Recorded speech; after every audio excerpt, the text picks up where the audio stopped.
Depth of Quran YouTube চ্যানেলের সম্মানিত দর্শক শ্রোতাগণের প্রতি আমি সালাম জানাচ্ছি। আসসালামু আলাইকুম ওয়া রাহমাতুল্লাহি ওয়া বারাকাতুহু। আজকে তারিখ হলো 28শে ফেব্রুয়ারি 2026 খ্রিস্টাব্দ, 15ই ফাল্গুন 1432 বাংলা সন বা বঙ্গাব্দ এবং পবিত্র রমজানুল মুবারকের 10 তারিখ 1447 হিজরি বাংলাদেশে অনুষ্ঠিত হিজরি ক্যালেন্ডার মোতাবেক আজকে আমরা ডেপথ অফ কোরআন ইউটিউব চ্যানেলে বাংলা ভাষায় বা বাংলা ভাষ্যে 184তম পর্ব উপস্থাপন করব ইনশাআল্লাহ। এবং এই পর্বে আমরা 35 থেকে 46 নম্বর আয়াত তেলাওয়াত করব পবিত্র সূরা আন-নূর থেকে। নামটাই অত্যন্ত মধুর এবং আকর্ষণীয়, আন-নূর, আলো। পবিত্র কোরআনের 24তম সূরা আন-নূর। আমরা ইতিমধ্যে 5-6টি পর্ব করেছি সূরা নূর থেকে। আজকে হবে 184 পর্ব, 35 থেকে 46 নম্বর আয়াত। এই আয়াতে আল্লাহ রাব্বুল আলামিন আলো এবং অন্ধকার এই দুটি তুলনামূলক আলোচনা করেছেন। এবং আলো যেখানে পৌঁছছে সেখানে হেদায়েত যাচ্ছে, আর আলো যেখানে পৌঁছছে না সেখানে হেদায়েত যাচ্ছে না। এটার প্রতীকী অর্থে এটা সূর্যের আলো নয় বা এটা রাতের অন্ধকার নয়, কিন্তু উদাহরণ মিশানো হয়েছে আলোচনায়, আমরা শুনবো ইনশাআল্লাহ। এখন দরুদ শরীফ পড়ছি। আল্লাহুম্মা সাল্লি আলা মুহাম্মাদিন ওয়া আলা আলি মুহাম্মাদিন কামা সাল্লাইতা আলা ইব্রাহিম ওয়া আলা আলি ইব্রাহিম ইন্নাকা হামিদুম মাজিদ। আল্লাহুম্মা বারিক আলা মুহাম্মাদিন ওয়া আলা আলি মুহাম্মাদিন কামা বারাকতা আলা ইব্রাহিম ওয়া আলা আলি ইব্রাহিম ইন্নাকা হামিদুম মাজিদ। اللهم صل على سيدنا محمد وسيلة إليك وآله وسلم. اللهم صل على سيدنا محمد وسيلة إليك وآله وسلم.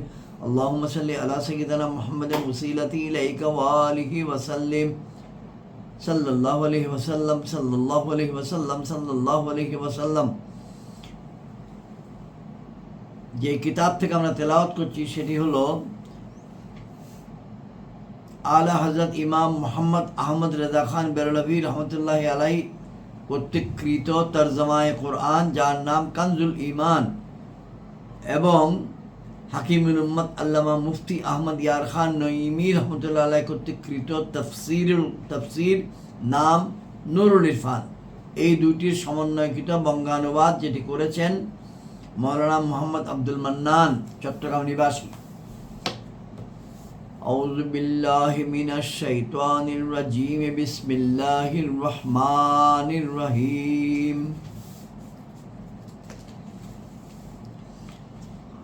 الله نور السماوات والأرض مثل نوره كمشكاة فيها مصباح المصباح في زجاجة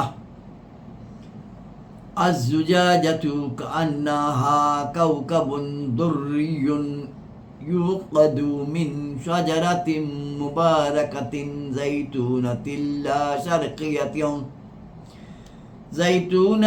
لا شرقية ولا غربية يكاد زيتها يضيء ولو لم تمسسه نار نور على نور يهدي الله لنوره من يشاء ويضرب الله الأمثال للناس والله بكل شيء عليم في بيوت أذن الله أن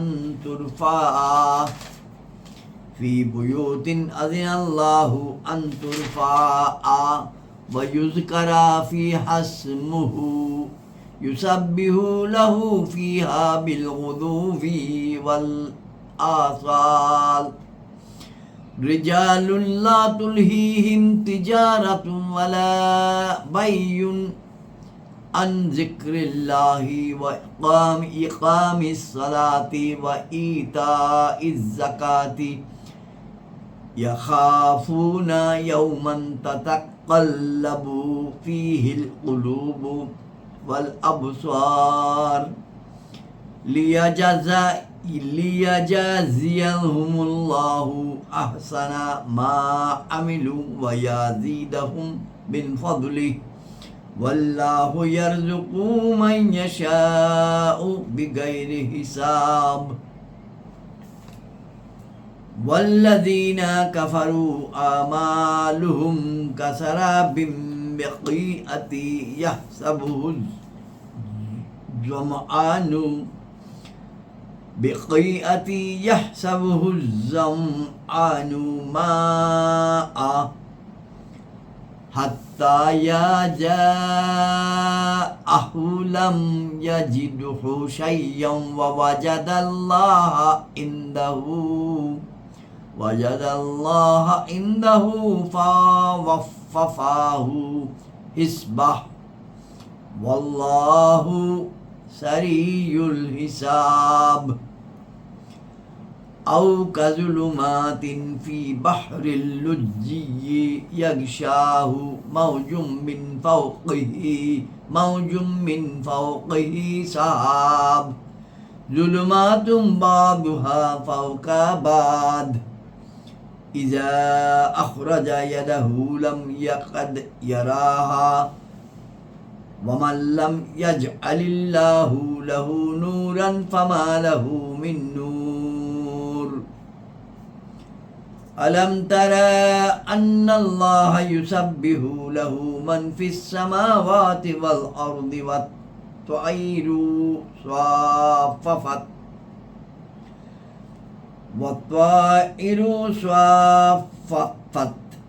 كل قد علم صلاته وتسبيحه والله عليم بما يفعلون ولله ملك السماوات والأرض وإلى الله المصير ألم ترى أن الله يجزي سحابا ثم يؤلف بينه ثم يجعلوه ركما فترى الودق يخرج من خلاله وينزل من السماء من جبال فيها من برد فيصيب به من يشاء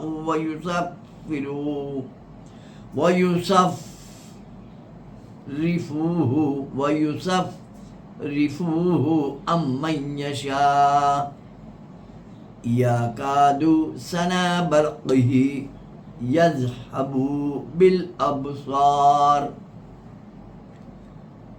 يقلب الله الليل والنهار إن في ذلك لعبرة لأولي الأبصار والله خلق كل دابة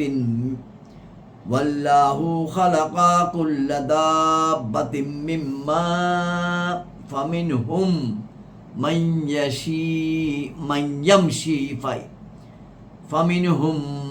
يمشي على بطنه ومنهم من يمشي على رجلين ومنهم من يمشي على أربع يخلق الله من يشاء إن الله على كل شيء قدير لقد أنزلنا آيات مبينات والله يهدي من يشاء إلى صراط مستقيم صدق الله المولانا العظيم وصدق رسوله النبي الكريم আয়াত 35 থেকে আয়াত 46 পর্যন্ত বাংলা অর্থ এবং সঙ্গে প্রয়োজনীয় দু একটি জায়গায় টিকা। আয়াত 35-এর বাংলা অর্থ অত্যন্ত গুরুত্বপূর্ণ, তাৎপর্যপূর্ণ এবং বোঝার জন্যে, সময় নিয়ে বোঝার জন্য একটি আয়াত। আল্লাহ রাব্বুল আলামিন বলছেন, আল্লাহ নূর আসমান সমূহ ও জমিনের, আল্লাহ নূরুস সামাওয়াতি ওয়াল আরদ, আল্লাহ নূর আসমান সমূহ ও জমিনের। তার নূরের উপমা এমনই যেমন একটা দীপাধার, যে আধারের ভিতরে দ্বীপ আছে, যার মধ্যে রয়েছে প্রদীপ, ওই প্রদীপ একটা ফানুসের মধ্যে স্থাপিত। ওই ফানুস যেন একটি নক্ষত্র, মুক্তার মতো উজ্জ্বল হয় বরকতময় বৃক্ষ জাইতুন দ্বারা, যা না প্রাচ্যের না প্রতীচ্যের। এর নিকটবর্তী যে সেটার তৈল প্রজ্বলিত হয়ে উঠবে, যদিও আগুন সেটাকে স্পর্শ না করে। এর নিকটবর্তী যে সেটার তৈল প্রজ্বলিত হয়ে উঠবে, যদিও আগুন সেটাকে স্পর্শ না করে। নূরের উপর নূর, নূর আলা নূর। আল্লাহ আপন নূরের পথ বাতলিয়ে দেন যাকে ইচ্ছা করেন, এবং আল্লাহ উপমাসমূহ বর্ণনা করেন মানুষের জন্য, আর আল্লাহ সব কিছু জানেন। এখানে অনেকগুলি টিকা আছে, সবগুলি টিকা আমরা পড়ে নিচ্ছি। 90 থেকে 96 পর্যন্ত টিকা ধারাবাহিকভাবে পড়ছি। আল্লাহ নূর মানে হুজুর সাল্লাল্লাহু তাআলা আলাইহি ওয়াসাল্লাম, নতুবা মহান রবের উপমা হতে পারে না। নিজেই এরশাদ ফরমাচ্ছেন, তার মতো কোনো কিছুই নেই। এই থেকে বোঝা গেল যে হুজুর আল্লাহর নূর, অথবা এইভাবে বলা যায় আল্লাহর সৌন্দর্য হলো নূর আর হুজুর হলেন এর চিমনি। যদি ল্যাম্পের উপর সবুজ চিমনি থাকে, তবে ঘরের প্রতিটি প্রান্তে যেখানে ল্যাম্পের আলো পৌঁছাবে সেখানে চিমনির রঙও পৌঁছাবে। অনুরূপভাবে সমগ্র জাহানের নূর রয়েছে আল্লাহর, আর রং হচ্ছে আল্লাহর রসুলের। এ থেকে হাজির নাজির এর মাসআলা ও সুস্পষ্ট হলো যে হাজির নাজির বলে আমরা যে শব্দটি উচ্চারণ করি এবং জানি, অর্থাৎ যেখানে আল্লাহর নূর রয়েছে সেখানে হুজুরের রং বিরাজ করছে। আল্লাহর রং, আল্লাহর নূর এবং আল্লাহর রং, এ কথা দুটোই এ পবিত্র কোরআনে আছে। সিবগাত আল্লাহ, আল্লাহর রং, এবং আল্লাহর নূর, আল্লাহ নূরুন। টিকা 91, অর্থাৎ যেভাবে ওই সংরক্ষিত বাতি যা থাক ও ফানুস ইত্যাদি দ্বারা সংরক্ষিত হয়, বাতাস সেটাকে নেভাতে পারে না, অনুরূপভাবে নূর ই মুহাম্মাদি কোনো শক্তির প্রভাবে নির্বাপিত হতে পারে না। আর যেভাবে জাইতুনের তেলের চেরাগ বা প্রদীপে মোটেই ধোঁয়া নেই, তেমনি দিন এ ইসলাম এও কোনো প্রকার ধোঁয়া ও ময়লা আবর্জনা নেই। টিকা 92, অর্থাৎ ওই জাইতুন বৃক্ষ না শীতের দেশে অবস্থিত না গরমের দেশে, বরং ওই দেশে রয়েছে যেখানে এর ফলন ভালো হয়, আর তেলও অতিমাত্রায় পাক সাফ উৎপন্ন হয়, যা খুব আলো দিতে সক্ষম। টিকা 93, অর্থাৎ এই জৈতুন তেলের পরিচ্ছন্নতা এমন শীর্ষে যেন আগুন স্পর্শ করা ছাড়াই চমকে উঠবে। টিকা 94, অর্থাৎ বিদ্যুতের বাল্ব নিজেও আলোকিত হয়, আর সেটার উপর অন্যান্য বাল্বের আলোও প্রতিফলিত হয়। তেমনইভাবে হুজুরের বক্ষ মোবারক তো থাক রেক, হুজুরের হৃদয় মোবারক হচ্ছে ফানুস, আর হুজুরের নবুয়ত যা ওহির বৃক্ষ দ্বারা আলোকিত তা হচ্ছে নূরের উপর নূর, অর্থাৎ হুজুর নিজেও নূর, আর নবুয়ত ও কোরআন অবতীর্ণ হওয়া নূরের উপর নূর আসারই নামান্তর। টিকা 95, এই থেকে দুইটি বিষয় বোঝা গেল। আল্লাহ আপন নূরের পথ বাতলিয়ে দেন যাকে ইচ্ছা করেন, এটার টিকা হচ্ছে 95। এই থেকে দুইটি বিষয় বোঝা গেল। এক, ফরজ বিতরণকারীর ফয়েজ বিতরণকারীর পক্ষ থেকে ফয়েজ বা কল্যাণ সমানভাবেই আসছে, কিন্তু গ্রহণকারীদের পাত্র বিভিন্ন ধরনের, প্রত্যেকে তার পাত্র অনুপাতে অর্জন করে। যেমন বিদ্যুতের পাওয়ার বা ক্ষমতা তো এক সমানভাবে আসে, কিন্তু বাল্ব যেই পাওয়ারের হবে সেটা সেই পরিমাণে আলোকিত হবে।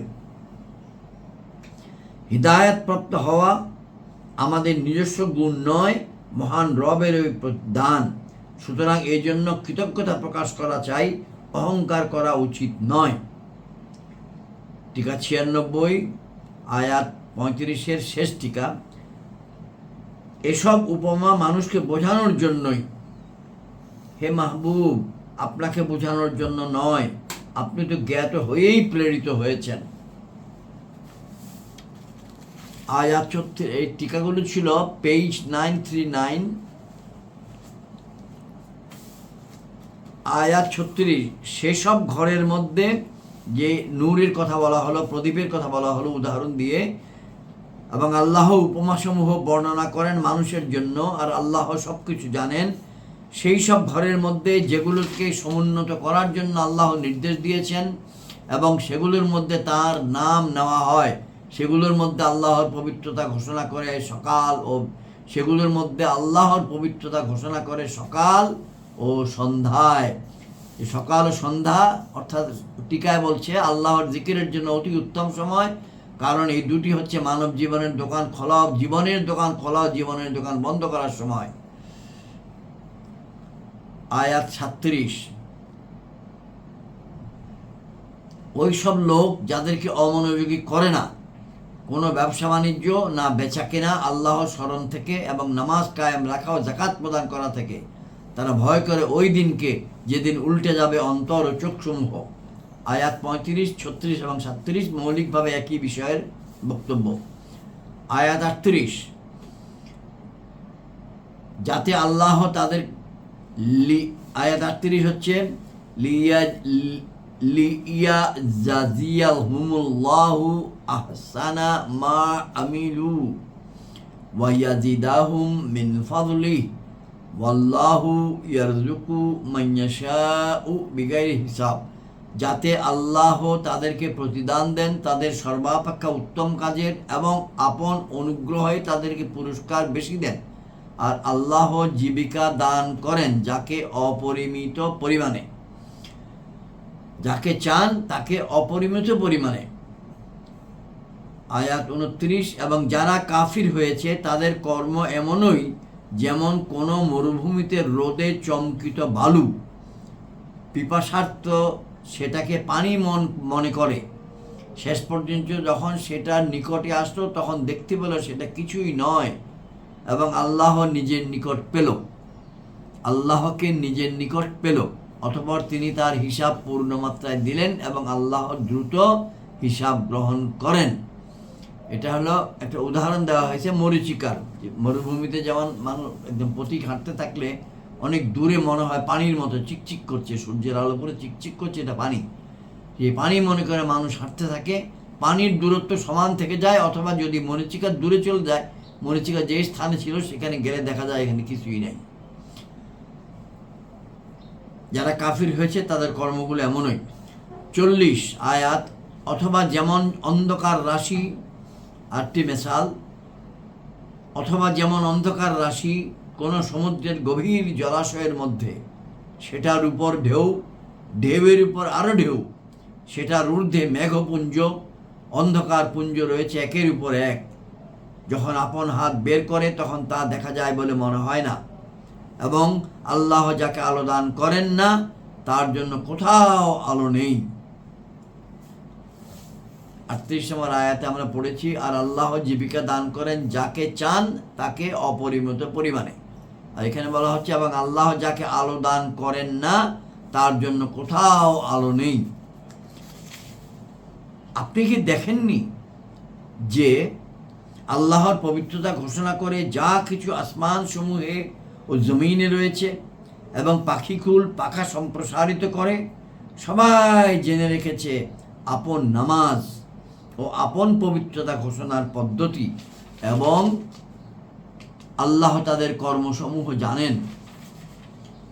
এখানে অবশ্যই গুরুত্বপূর্ণ বিষয় হলো যে পক্ষীকুল বলুন, সৃষ্টিকুল বলুন, সকলেই আল্লাহ রব্বুল আলমিনের পবিত্রতা এবং মহত্ব ঘোষণা করছে নিজ নিজ ভাষায়, নিজ নিজ পদ্ধতিতে।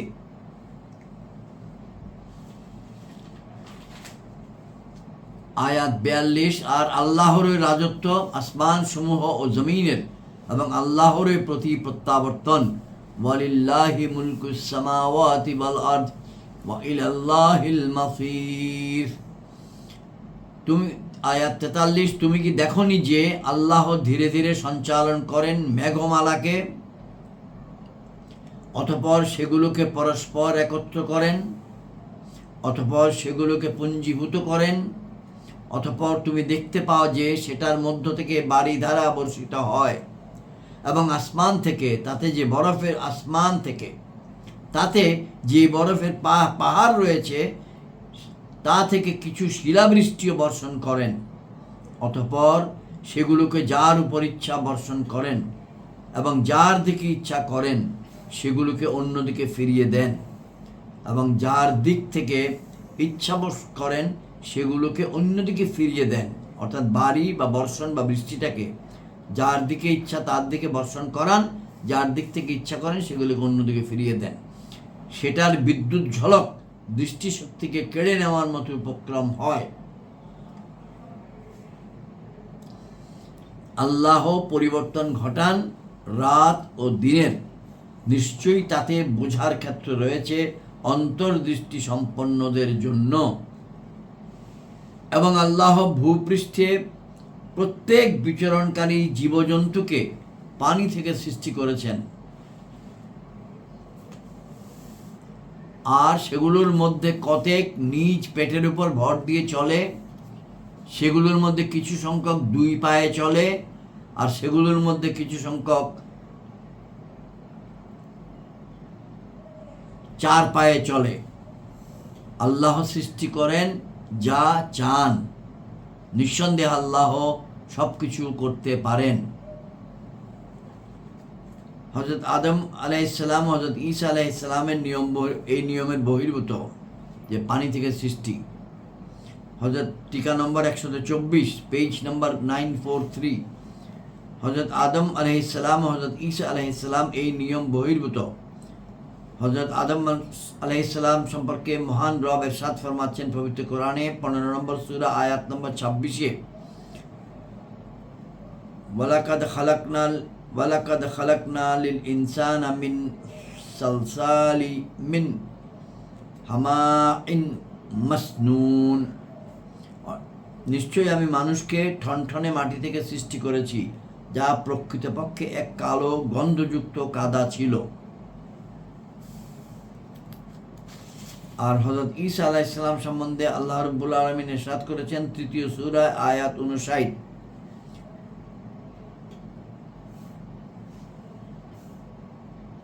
ইন্না মাসালা ঈসু ইনদাল্লাহি কামাসালি আদমা খালাকতাহু মিন তুরাব। নিশ্চয়ই ঈসার উপমা আল্লাহর নিকট আদমের মতো, তাকে তো মাটি থেকে সৃষ্টি করেছেন। হযরত ঈসার সৃষ্টি বীর্য তথা শুক্রাণু থেকে হয় নাই, না মায়ের না পিতার।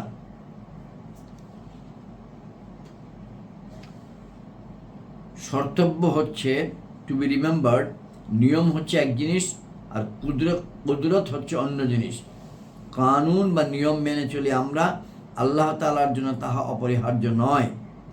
আগুন জ্বালাবে এটাই কানুন, কিন্তু হযরত ইব্রাহিম আলাইহিস সালামকে না জ্বালানো মহান রবের কুদরত।